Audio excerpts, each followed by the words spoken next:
तर नमस्कार मित्रांनो, सफरचंद गुरु यूट्यूब चॅनलमध्ये आपल्या सर्वांचं स्वागत आहे. तर आज आलो आहोत आपण आपल्या शेतामध्ये. जे शेत आहे आपलं तूर आणि सोयाबीनचं क्षेत्र आहे आपलं पूर्ण 4 एकर क्षेत्र आहे.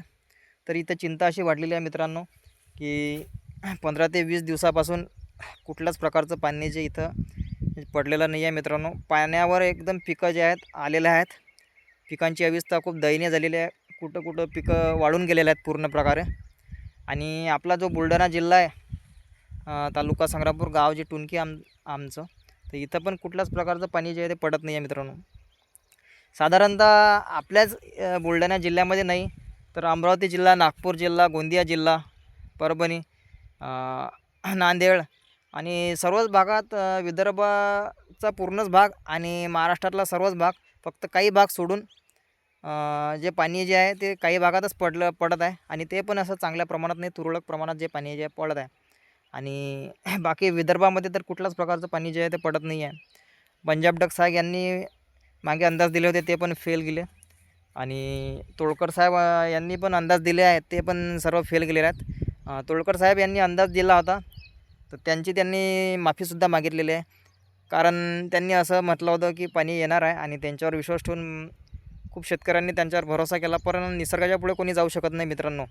आणि त्यांचे पण त्यात काही गलती नाही. वातावरण हे केव्हाही बदलू शकतं आणि पाण्याची इथं नितांत आवश्यकता ही सर्व पिकांना आहे. सोयाबीन तूरच नाही परंतु बाकी जे पराठी वगैरे आहे आणि बाकी केळी वगैरे, हे सर्वच जे लागवणीचे पिकं आहेत ते रब्बी पिकावर जे अवलंबून राहतात, ते इथं त्यांना पाण्याची नितांत आवश्यकता आहे. आज सकाळीच थोडं मी व्हिडिओ बघितला तोडकर साहेबांचा 1 घंटा अगोदर, की त्यांनी थोडं आनंदाची बातमी, खुशखबरी त्यांनी सांगितलेलं आहे. पण त्यांनी असं सांगितलेलं आहे की पूर्णपणे माझ्यावर अवलंबून राहू नका, वातावरण केव्हा बदलेल. तर त्यांनी साधारणतः जास्तच प्रमाणात जे आहे सर्व भाग बदलत जे आहेत ते 21 तारीखपासून जे पाणी जे आहे, 21 पासून जे 26पर्यंत हे भाग बदलत पाणी जे पडत राहणार आहे. तर ते कुठं पाणी जे आहे ते साधारणतः चांगल्या प्रकारे पडणार आहे, कुठं तुरळक पडणार आहे. परंतु 26 ते 27 तारखेपर्यंत त्यांनी असं सांगितलेलं आहे की जे पूर्ण भाग जो आहे, हा पूर्ण भाग जो आहे पाण्याने पूर्ण व्यापला जाणार आहे. त्याची काही चिंता करू नका. तर इथं प्रश्न हा पडतो की आपण इथं पाणी लावा की नाही. तर माझं असं म्हणणं आहे की ज्यांच्याकडे पाण्याची व्यवस्था आहे त्यांनी वरच्या पाण्यावर बिलकुल अवलंबून न राहता त्यांनी इथं लवकरात लवकर आपल्या पिकांची अवस्था बघून लवकर पाणी लावण्याचा प्रयत्न इथे करावा.